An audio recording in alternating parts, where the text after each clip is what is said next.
a very good evening to you on this Monday, the 9th day of March, and welcome to Newswatch on Hope TV, where you look and live. I'm Tess Njenga, and our sign language interpreter is Boniface Murithi. Let's take a look at some of the day's top stories. Learning has been disrupted in St. Elizabeth Comprehensive School in Industrial Area, Makadara Sub-County, Nairobi, after Friday night's floods damaged their learning resources. The process of cleaning and salvaging the remains is ongoing, with the Ministry of Health initiating fumigation to prevent spread of diseases related to flood water. And as Sami Adika reports, accessing essential rooms such as the ablution has remained a challenge. This is what welcomes you at St. Elizabeth Comprehensive School in Viwandani, Nairobi County. Teachers and learners in the process of salvaging their books and files after Friday night's floods that left their school submerged. This is after the Ngong River flooded and brought down the school's fence, with the water occupying the entire school, from classrooms to offices and the kitchen.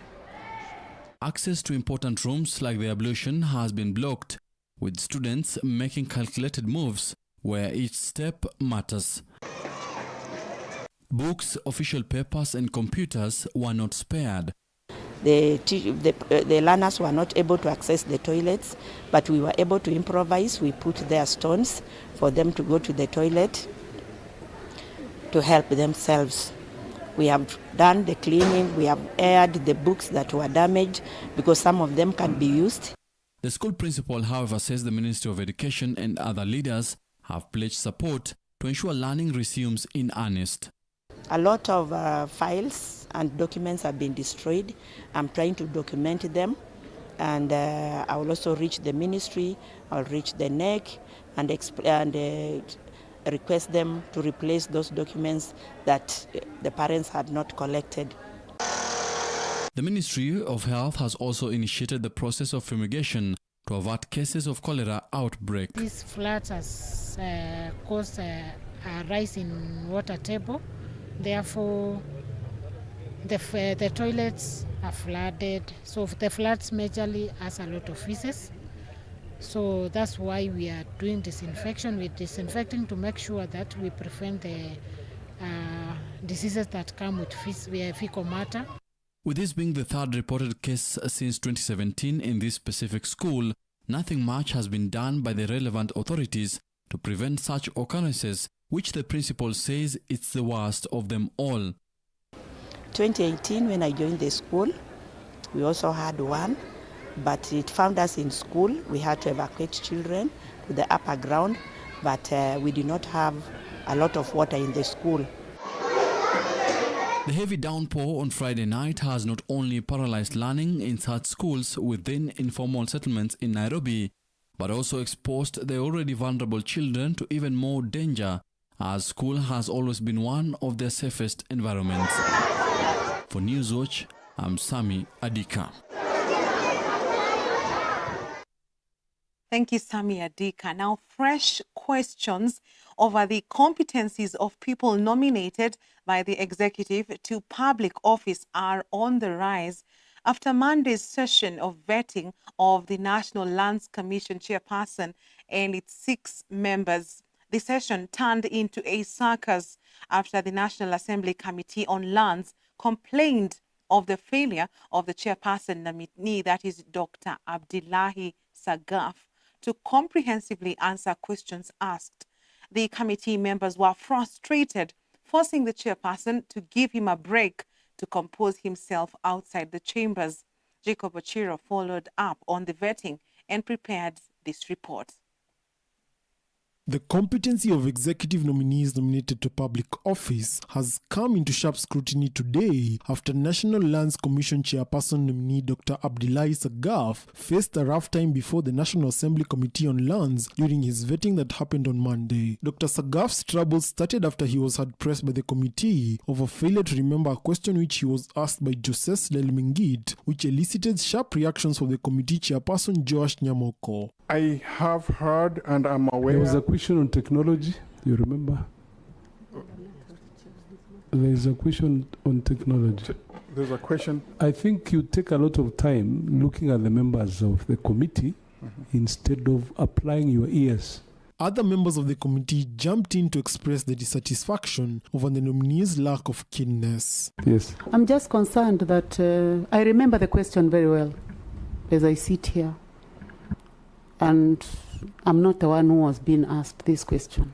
So I'm worried why the chair nominee does not remember that question, which was asked by the Honorable Joses. And I can almost repeat that question myself. This prompted the committee chairperson to give him a 5-minute break to cool down and compose himself after suggestions from the committee. You know, NLC is a very, very important institution in this country. So it worries me if the chairman being interviewed or vetted by very few members here, and you know how emotive land issues are in this country. Will he manage the storm? Dr. Abdullahi, who currently serves as the chairman board of directors at Agricultural Development Corporation, downplayed the claims of unpreparedness and begged to be allowed to continue. This is a new environment for me. I am been also teaching even at university, hearing many questions, but this is the first time, and I'm having the weight of NLC, at the back here. And Abdullahi also faced claims of bribing some members of the Lands Committee 50 million shillings from Migitari Geshoki, but he labeled the allegations as false. For a parliament which has faced criticism over its nature of rubber-stamping executive nominees, today was one of the few days in which the committee seemed to exercise their oversight role effectively. Jacob Uchiro, Hope TV, Nairobi. Much appreciated, Jacob. Now to some sad news. One person has been confirmed dead while more than 10 others were injured following a fatal accident on Monday morning at the Integrity Roundabout along Valley Road in Nairobi. Our reporter Vincent Kerosi followed up on the incident and now reports that the National Transport Safety Authority, NTSA, have been blamed for negligence, with many unroadworthy public transport vehicles continuing to flout traffic laws. Early Monday morning, the body of this motorcyclist lying on the road, covered with a white clothing after his life was brutally cut short. The cause, a fatal road accident involving the city shuttle bus and 6 other vehicles. The bus driver lost control when the bus reportedly jammed its brakes along Valley Road, Nairobi. Unfortunately, we had an accident, a fatal road traffic accident, whereby one person died. I'm a motorcyclist. The cause of the accident was a bus, a Matatu bus, belonging to City Shuttle, which lost brakes and veered off the road, hitting very many cars. Around 6-7 cars were affected. We have taken one person who was dead. One person was dead that has been taken to City Mortuary. We had around about 2 seriously injured.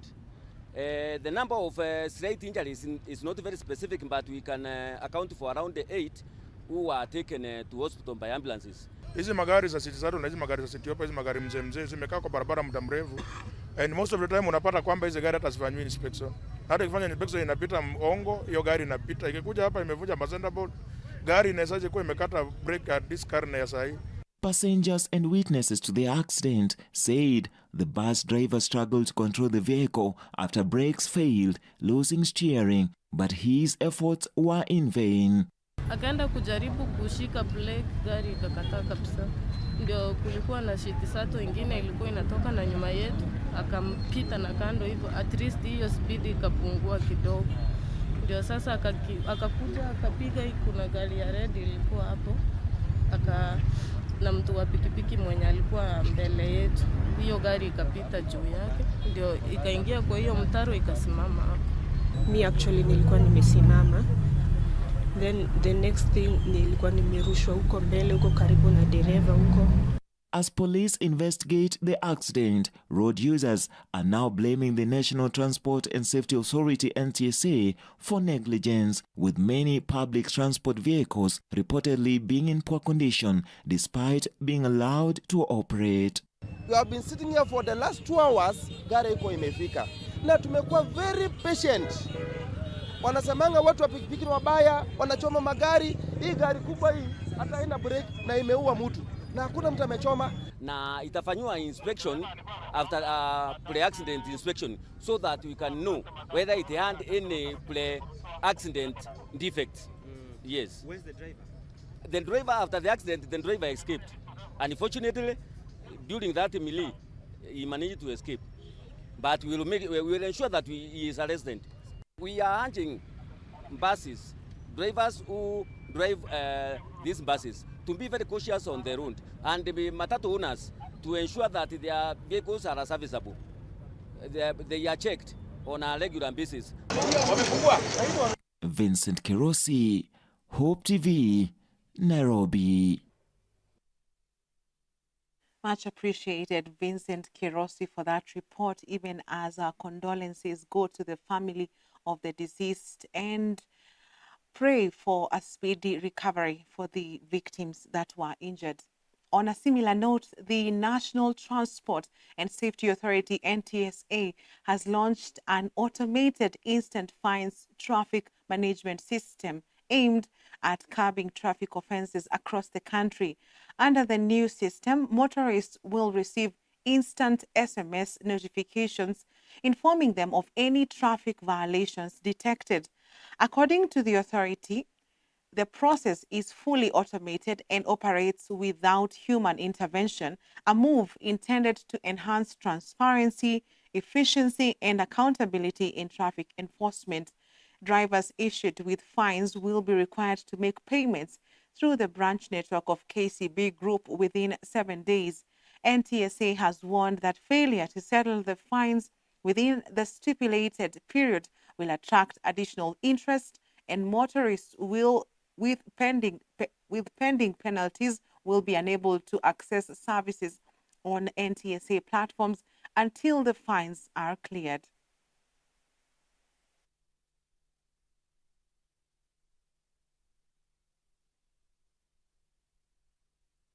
On, President William Ruto has assented to the National Infrastructure Fund bill, marking the creation of the Kenyan National Infrastructure Fund, a major financing vehicle aimed at accelerating the country's development. Speaking at State House, Nairobi, the president said the fund will mobilize more than 5 trillion shillings to finance key national projects. The fund will also support the extension of the standard gauge railway from Naivasha to Malaba and Kisumu, as well as the expansion of Jomo Kenyatta International Airport. We see that where infrastructure works, industrialization accelerates, trade expands, and jobs are created. Experience from similar funds around the world show that clear objectives, strong and independent management, and openness in decision-making can build trust and attract investment toward initiatives that serve national priorities and benefit communities. IFC stands ready to walk alongside Kenya in this effort, sharing global expertise, connecting with investors, and supporting project preparation so that the NIF delivers infrastructure that's impactful, sustainable, and inclusive. As Kenyans, and we are thinking about how we can synergize, we can bring the private sector, we can bring the public sector to be able to grow our economy, develop our country, because that way we not only create jobs for our children, but we develop our country that will benefit, and when the economy expands, it's good for everybody. It's good for the private sector, it's good for the public sector, it's good for Kenya. On that note, let's take a short break on Newswatch tonight. We will be coming back with some politics on Azimio, even as the leadership makes a reshuffle. Stay with us.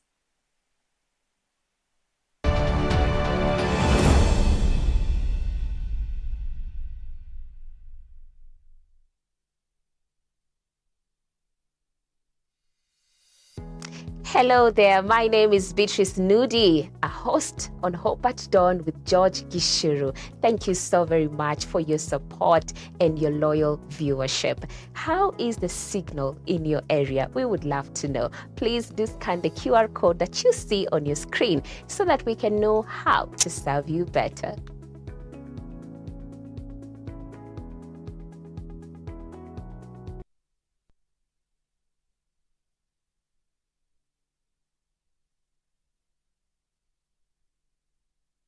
Going back to the heart of worship. Whether up the mountain or down the valley, we were created to worship God. Enjoy carefully selected worship music every Wednesday all day long. Oh, I will sing of the goodness of God.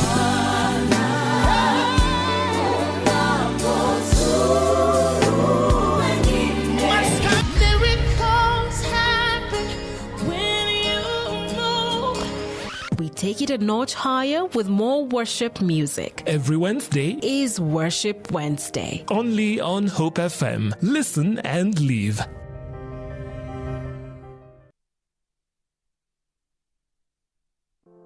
There's a world out there searching for hope, and you can help bring it home.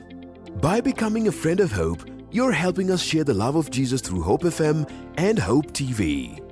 With a donation of any amount, join hands with us to bring hope and point souls to the transforming power of Jesus Christ. Become a friend of Hope today by making your donation through the M-Pesa paybill number 933933, account FOH.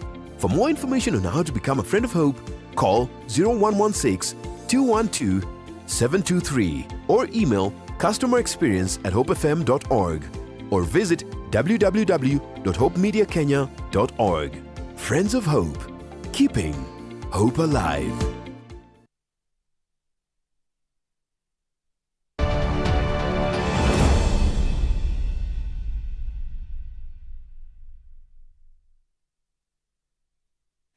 Welcome back. The Azimio la Umoja One Kenya Coalition has removed Suna East Member of Parliament Junet Mohammed as its parliamentary group leader in the National Assembly of Kenya, appointing Suba South Member of Parliament Karoli Omondi as his replacement with immediate effect. In a statement issued Monday, coalition leader Kalonzo Musyoka said a joint meeting of the Coalition Council and the National Coalition Executive Council resolved that several members had ceased to hold positions in the coalition's top organs after joining rival political alliances or taking up public office. Among those removed from the Azimio Coalition Council are Ali Hassan Joho, Sabina Chege, Abdi Nur Omar Farah, Opio Wandai, Wycliffe Oparanya, and Junet Mohammed. The coalition says it will soon announce replacements as part of plans to expand and reorganize its leadership structures.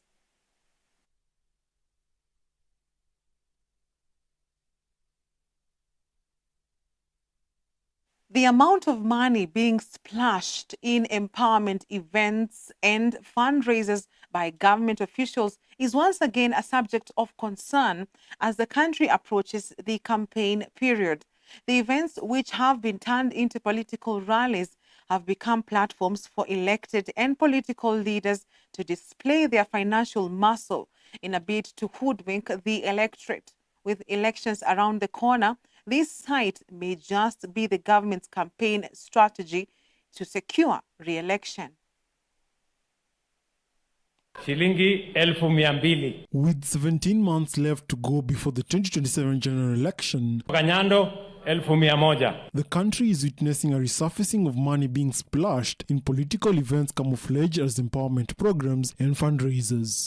Nafikiri Bishop, sasa maneno yetu imeishia hapo. The broad-based coalition is dishing out huge sums of money in what seems to be a strategy to woo the electorate. Sasa wale wengine nitawapanga. Sunday's fundraising at the ACK Diocese of Bondo in Siaya County, where President William Ruto led a fundraising for the church, the head of state gave out a whopping 20 million shillings, followed by other elected leaders who accompanied him to the event. Bishop, wacha mimi nianzishe mimi nitatoa milioni 20 ya kusaidia.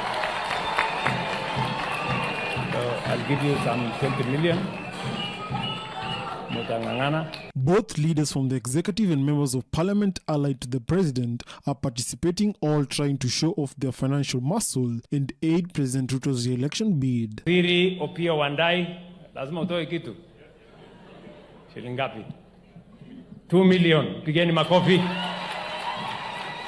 Waziri Kabogo tayari alisema atatafuta milioni 1 atatumana. On Friday 27th last week, part 1, Deputy President Kithure Kindiki was the guest of honor at a resource mobilization event for smaller trade groups at Suba South, and the script was the same. Nisitoe.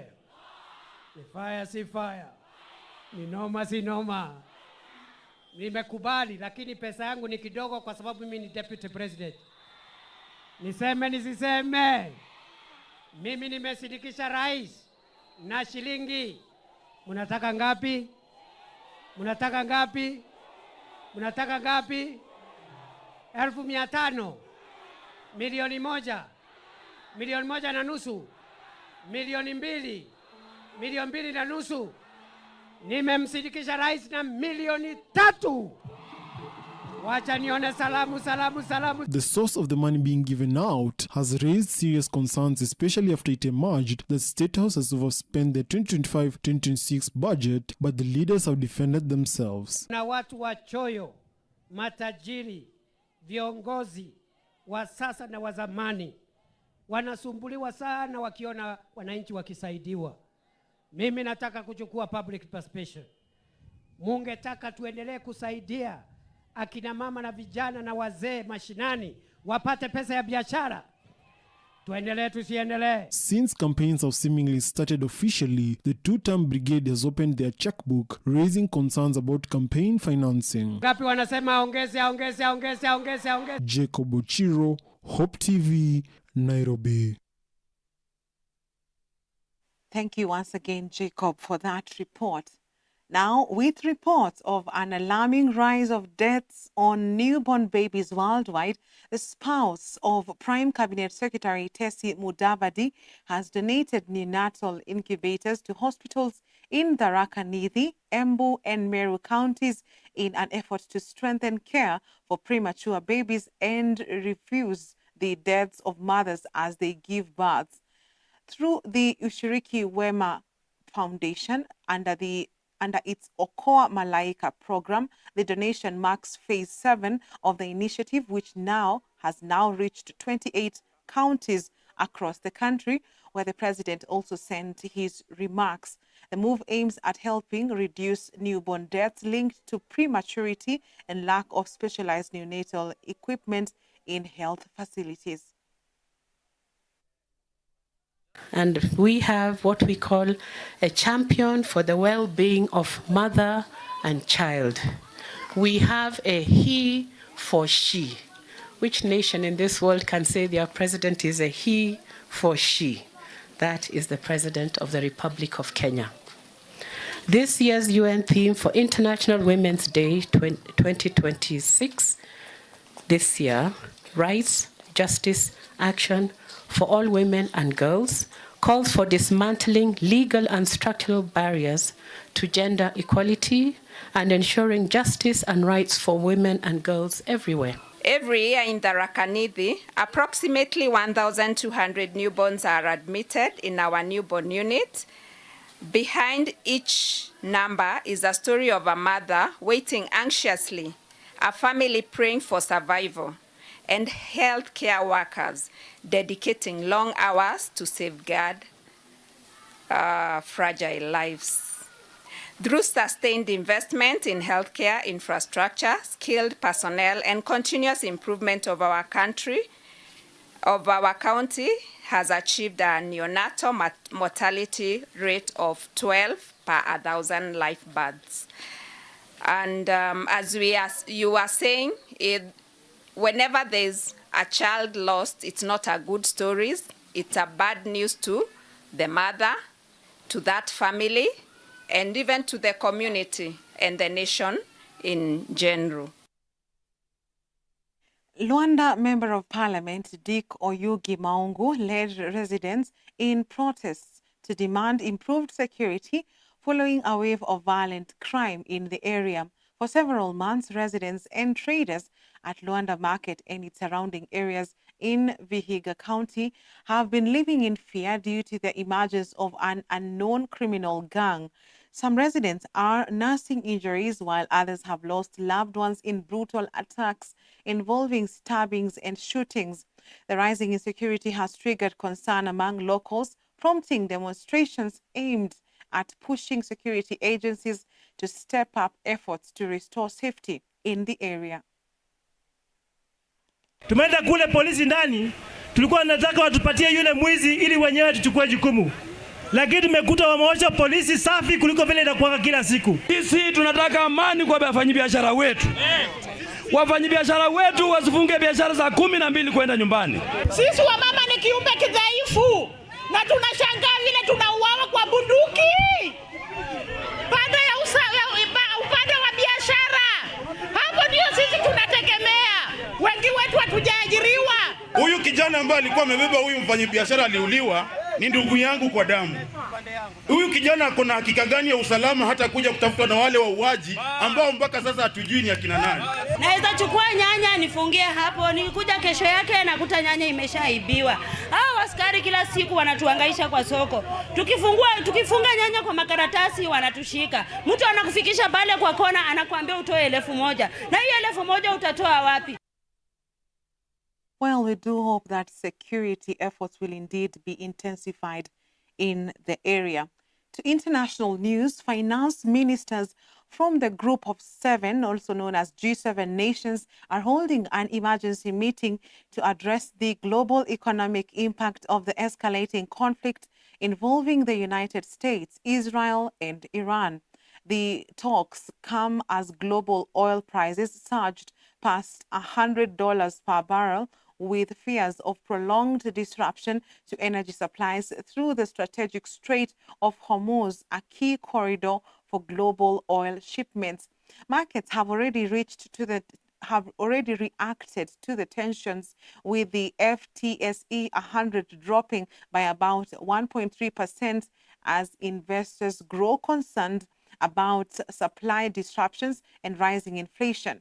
Meanwhile, Iran has reportedly named Mojtaba Khamenei as successor to Ali Khamenei as supreme leader, signaling that hardline leadership remains firmly in control during the ongoing conflict. Over the weekend, the United States and Israel carried out fresh airstrikes on multiple targets inside Iran, including oil facilities, while Iran responded by targeting energy infrastructure in Gulf states. Saudi Arabia says it intercepted and destroyed 2 waves of drones headed towards a major oil field overnight.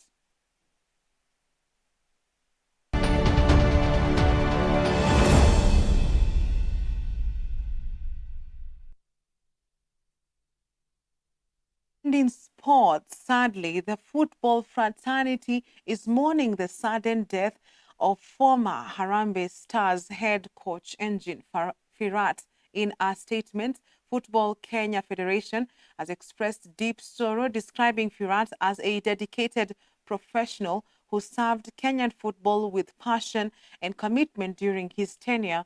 The Federation noted that Firat played a key role in guiding the national team and contributed significantly to the development of players and the growth of football in the country. The 55-year-old reportedly suffered a heart attack at Istanbul airport in Turkey while traveling to his hometown of Adana. At the time, he was serving as head coach of Lebanese club Nejmi SC, which confirmed the news. Reports indicate he had departed from Beirut hours earlier amidst tensions in the Middle East involving Iran, Israel, and the United States.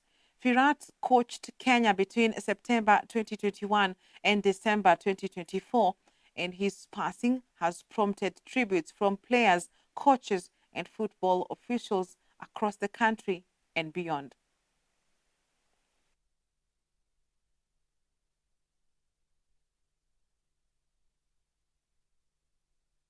And it is a wrap on Newswatch tonight. On behalf of the whole team that has made this bulletin a success, thank you for watching. I'm Tess Njenga, and our sign language interpreter is Boniface Muredi. Have a good night.